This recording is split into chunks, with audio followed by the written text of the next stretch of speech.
This is the account of a very unfortunate person where, how do I put this?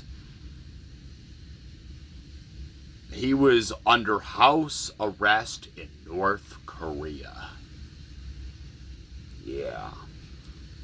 Once upon a time, there was a man who was put under house arrest in the Great Democratic People's Republic of Korea.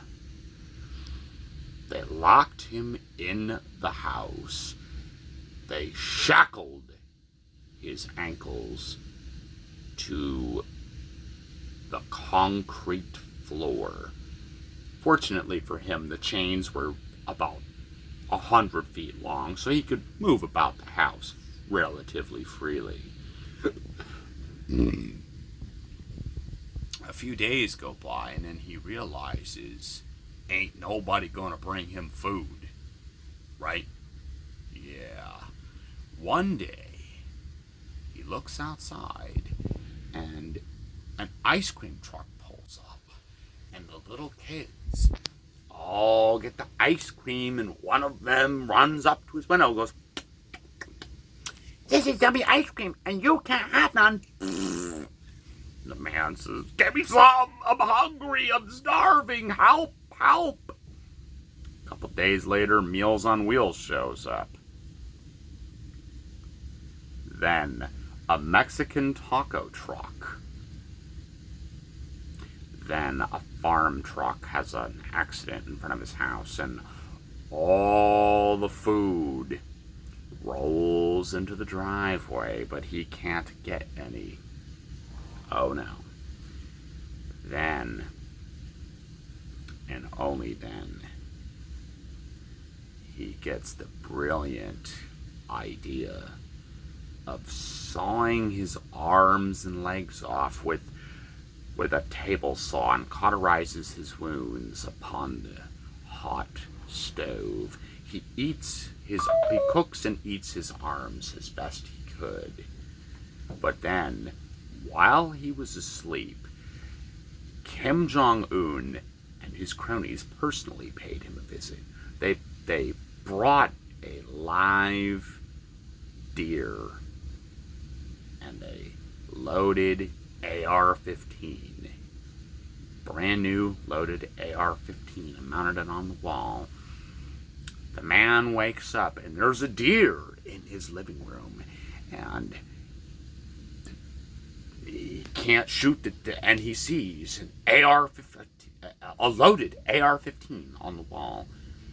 But then he realizes that he can't use the gun to shoot the deer because guess what?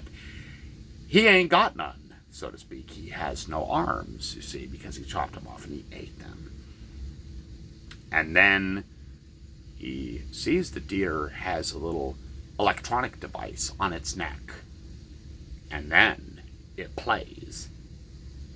And Kim Jong-un says to him, through the electronic device on the deer's neck, says, I'm a yummy deer, but, and there's a loaded AR-15 on the wall, but you can't shoot me because you ain't got none. Oh. The guy says, ah. He tries to attack the deer as best he can with his teeth. He runs toward it.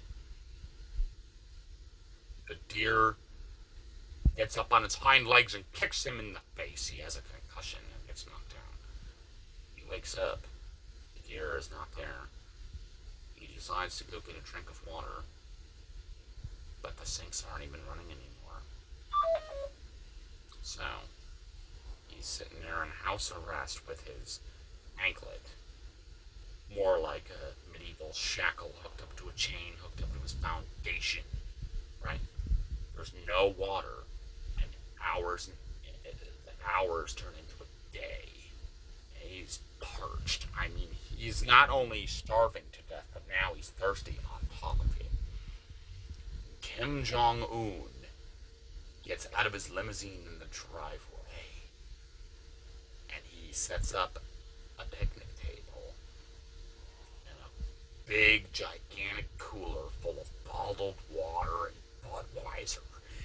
And he's sitting there drinking all this ice water and Budweiser, and he does one of these waves and says, this is really refreshing water, and guess what, motherfucker? You can't have nothing.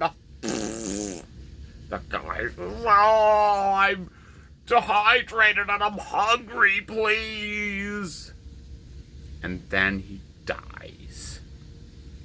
A horrible death between hunger and dehydration. Kim Jong-un takes his body back to Pyongyang.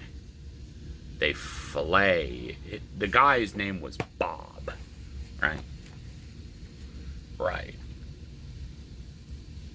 They fillet Bob's corpse, and they mount his body for all of Pyongyang to see.